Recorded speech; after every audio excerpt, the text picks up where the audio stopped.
भाई वाह, गजब हो गया। और गजब ऐसा हुआ है ना कि आप भी सुनेंगे तो कहेंगे कि वाकई गजब हुआ है।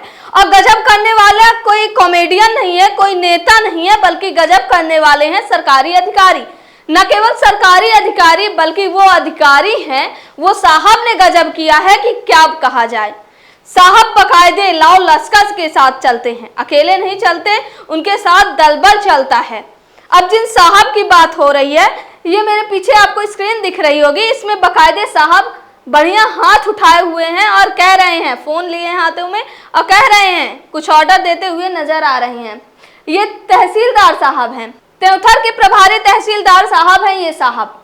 इन साहब का नाम है राजेश तिवारी। ये राजेश तिवारी जी हैं और ये त्योंथर तहसील के प्रभारी तहसीलदार साहब हैं। आज हम आपको जो पूरी कहानी बता रहे हैं और जिनके लिए हम वाह भाई वाह, सर ने गजब कर दिया और सर ने वाकई गजब किया है। और ऐसा गजब किया है ना कि आप भी सुनेंगे तो कहेंगे कि साहब आपको कोटि कोटि प्रणाम, और प्रणाम के साथ ही आप कहेंगे कि साहब अब न्याय मत कीजिए।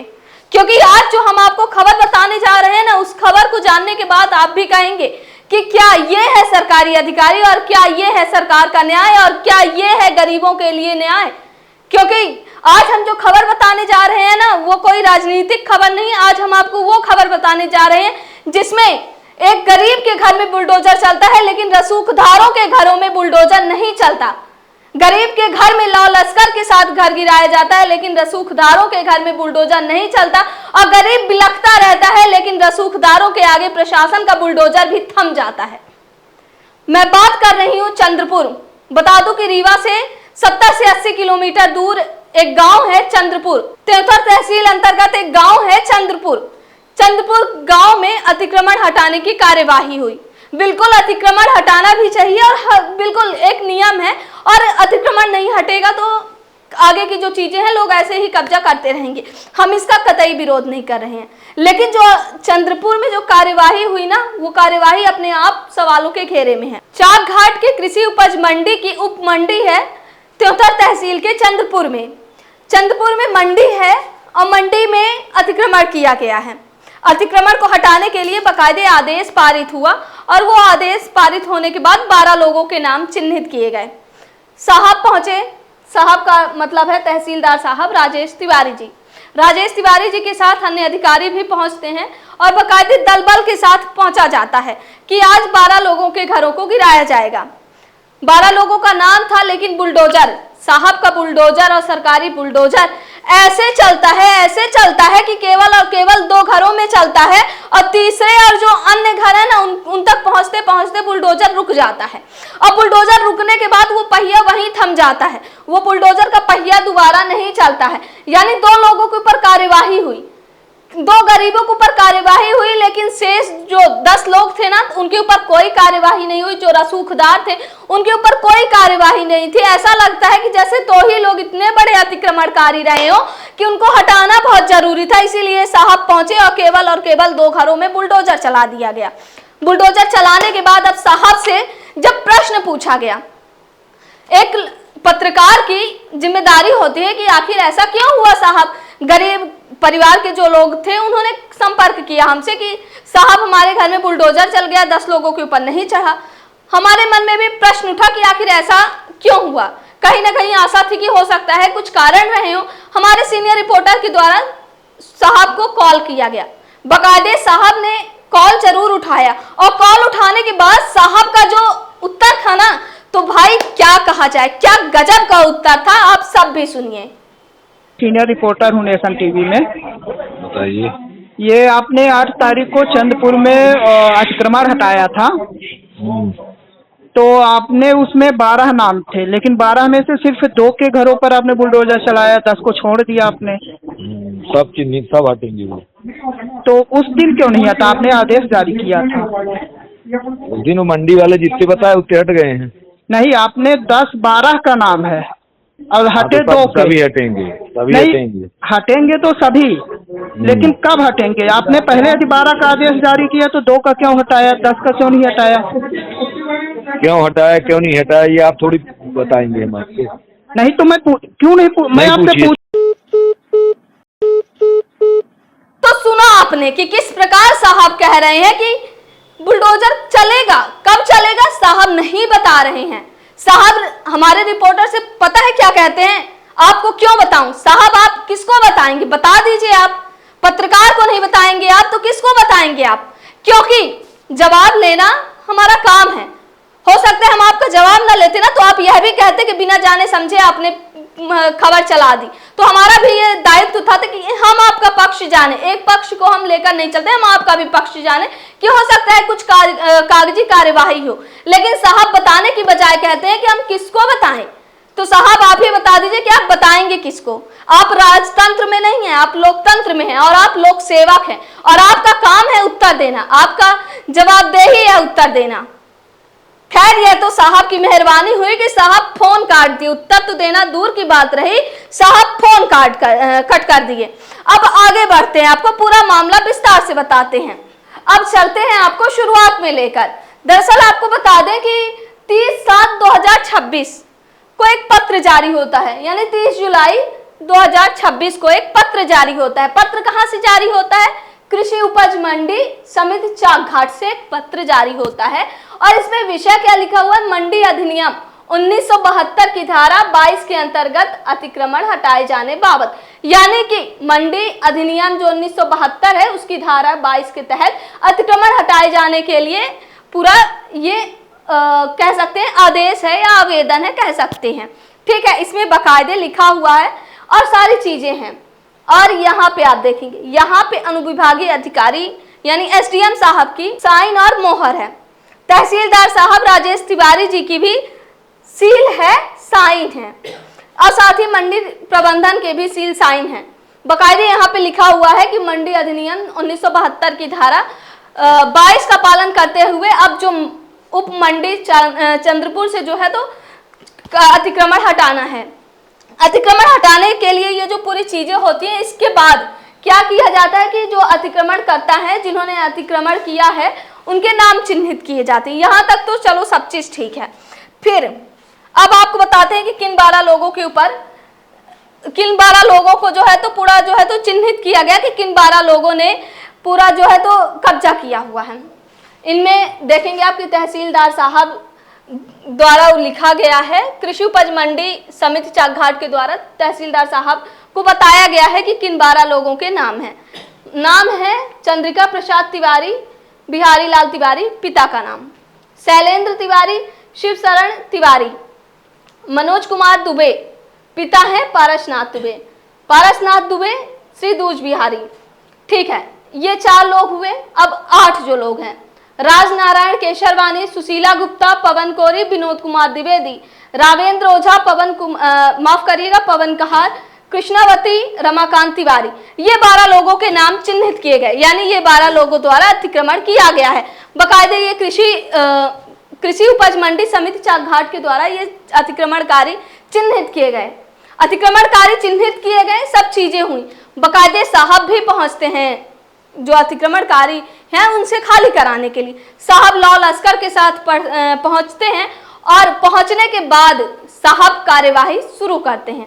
और कार्यवाही शुरू करने के बाद पता है आपको, जिन 12 घरों में बुलडोजर चलना था ना केवल ये मतलब ये सभी में बुलडोजर चलना था, इन सभी पे बुलडोजर चलना था। लेकिन बुलडोजर के पहिए चलते हैं केवल और केवल 2 घर में। वो 2 घर जो शायद 2 वक्त की रोटी के लिए जतन करते होंगे, वो दो घर जो 2 वक्त के लिए अपनी मजदूरी मेहनत करते हैं, उन 2 घरों में साहब का बुलडोजर चलता है। और बुलडोजर केवल और केवल चलता है सुशीला गुप्ता और पवन कोरी के ऊपर। और ये वो लोग हैं जो गरीब हैं, लेकिन अगर बुलडोजर नहीं चलता ना साहब का, तो इन लोगों के ऊपर जो शेष 10 लोग हैं ना, उनके घरों में साहब का बुलडोजर नहीं चलता और वहीं पे उस बुलडोजर का पहिया रुक जाते हैं, थम जाते हैं। 1-2 लोग का परिवार जो साहब के आगे हाथ जोड़ रहा था, गिड़गिड़ा रहा था, लेकिन साहब को कुछ सुनाई नहीं दिया। साहब ने केवल और केवल काम किया। हम साहब के काम को बुरा नहीं कह रहे, बिल्कुल अतिक्रमण जो है तो वो हटना चाहिए, चाहे वो किसी का भी हो। लेकिन एक हमारा सबसे बड़ा प्रश्न साहब ये है कि आखिर जब आपने कार्यवाही की तो 10 घरों में क्यों नहीं की? जो 2 घरों में आपने क्यों किया? आखिर क्या कारण था कि आप 2 घरों पर इतना मेहरबान हुए? क्या वो 2 घर इतने बड़े अतिक्रमणकारी थे पूरे मंडी में कि उनको हटाना जरूरी था, जबकि 10 लोगों के ऊपर आपका बुलडोजर नहीं चला, और जबकि 10 लोगों के ऊपर आपके द्वारा कार्यवाही क्यों नहीं की गई? सबसे बड़ा सवाल है। अब आपको बताते हैं, एक इस मामले में जो सबसे बड़ा तथ्य जो सामने आ रहा है ना, वो भी आपको बताना जरूरी है कि ऐसा क्यों हो सकता है। पहले अब बात आपको बता दें कि ये जो लोग आपको दिख रहे हैं, ये अतिक्रमणकारी हैं जिन्होंने अतिक्रमण किया हुआ है कृषि उपज मंडी चंद्रपुर में जो है तो अतिक्रमण किया हुआ है। ये 4 लोग आपको जो दिख रहे हैं ना, ये अतिक्रमणकारी हैं। अतिक्रमणकारी ऐसा इसलिए क्योंकि 12 लोगों में इन 4 लोगों का भी नाम जुड़ा हुआ था, लेकिन इन चारों लोगों के घर में बुलडोजर नहीं चला। इन चारों लोगों के घर में साहब की बुलडोजर का पहिया वहीं थम गया, क्योंकि इन लोगों के पास पावर थी, शक्ति थी, पैसा था, और यही कारण हुआ कि 4 लोगों के ऊपर बुलडोजर नहीं चला। ये वो साहब है, ये वो रसूखदार है जिनके घरों में बुलडोजर नहीं चला, जिनके घरों में सरकारी बुलडोजर पहुंचते पहुंचते थम गया, या ये कहें कि उसके टायर में पंचर हो गया। और ऐसा पंचर हुआ कि आज तक वो पंचर सही नहीं हुआ। गरीबों का तो घर गिरा दिया गया, लेकिन इन रसूखदारों के घर में बुलडोजर नहीं चला साहब। उनमें शामिल है चंद्रिका तिवारी, मनोज द्विवेदी, पारसनाथ द्विवेदी, शैलेंद्र उर्फ ददन तिवारी। चंद्रिका तिवारी की बात कर ली जाए तो इनके पास करोड़ों की संपत्ति है, ऐसा बातें सामने आ रही हैं। 4 घर चंद्रपुर में हैं, और तो और कहा तो यह भी जा रहा है कि रीवा में भी साहब का प्लॉट है, लेकिन सरकारी जमीन में कब्जा भला कैसे छोड़ दिया जाए, क्योंकि सरकारी जमीन तो भैया अपनी ही है। मनोज द्विवेदी जी ये शिक्षक हैं, स्कूल खोले हुए हैं, और स्कूल के साथ इनके पास अच्छी खासी संपत्ति भी है, ऐसा लोगों द्वारा कहा जा रहा है। हालांकि आपको बता दें कि इनके स्कूल के ऊपर आरोप लगते आए हैं कि 8वीं तक मान्यता है, जबकि 10वीं तक के बच्चों को बैठाया जाता है।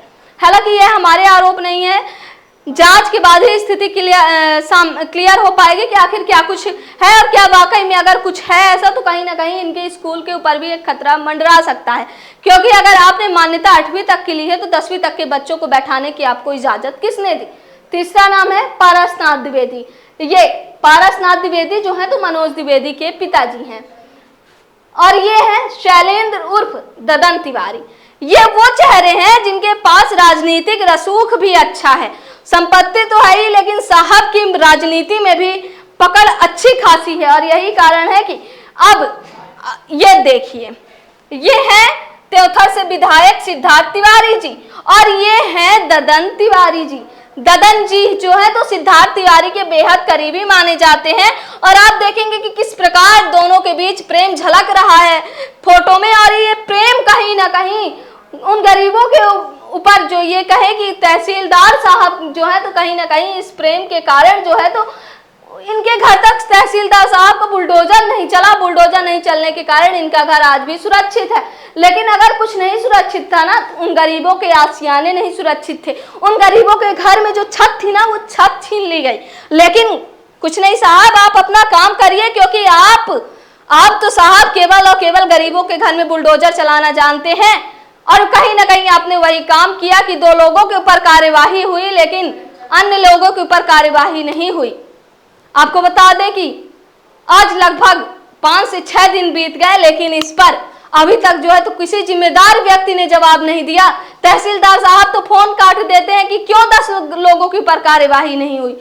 जवाब कौन देगा? तहसीलदार साहब आप नहीं देंगे तो आपके सीनियर देंगे जवाब, और हम जवाब लेके रहेंगे, क्योंकि हमारा काम है सच्चाई दिखाना, हमारा काम है उस चीज को सामने लाना जिससे एक व्यक्ति की जो है तो पीड़ा का निदान हो सके।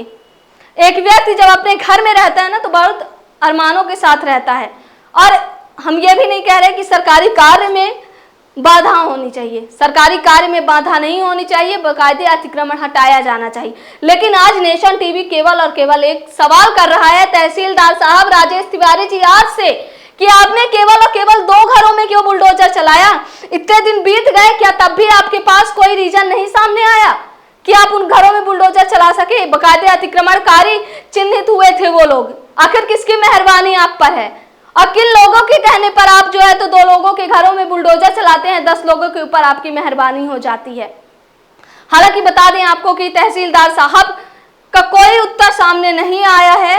हमने कोशिश भी की थी, हमारा काम था कि तहसीलदार साहब का भी पक्ष जरूर जाना जाए, लेकिन तहसीलदार साहब का उत्तर होता है हम आपको क्यों बताएं।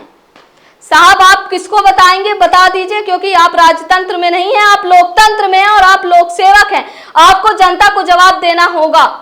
और हम बता दें आपको कि यह मामला अभी केवल नेशन टीवी बंद नहीं करेगा, बल्कि उस गरीब के लिए आवाज उठाएगा जो इसके लिए जिम्मेदार है, क्योंकि कहीं ना कहीं जिम्मेदारी आपके ऊपर आ रही है कि, और साथ ही ग्रामीण जो आरोप लगा रहे हैं आपके ऊपर लगा रहे हैं कि साहब 10 लोगों के ऊपर आपने बुलडोजर नहीं चलाया, लेकिन केवल और केवल 2 लोगों के ऊपर ही आपका बुलडोजर चलता है क्या।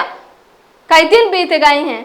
हालांकि आपको बता दें कि नेशन टीवी लगातार इस पूरे खबर पर नजर बनाए रखेगा, कोशिश करेगा और इंतजार करेगा कि साहब कभी कभी ना कभी रिप्लाई जरूर आएगा और साहब उत्तर जरूर देंगे कि आखिर क्या कारण हुआ। और हम उम्मीद भी करते हैं कि साहब अपनी जिम्मेदारी समझेंगे और जिम्मेदारी निभाते हुए वो सामने लाएंगे कि आखिर क्यों घर नहीं गिरा। हालांकि हम किसी सरकारी कार्य में बाधा उत्पन्न करने वालों के समर्थन में नहीं, और ना ही हम किसी सरकारी कार्य में बाधा उत्पन्न करने के लिए प्रेरित कर रहे हैं। हम केवल और केवल एक सवाल पूछ रहे हैं कि साहब जब 12 अतिक्रमणकारी थे तो केवल 2 के ही घरों में बुलडोजर क्यों, शेष 10 क्या अतिक्रमणकारी से मुक्त हो गए थे।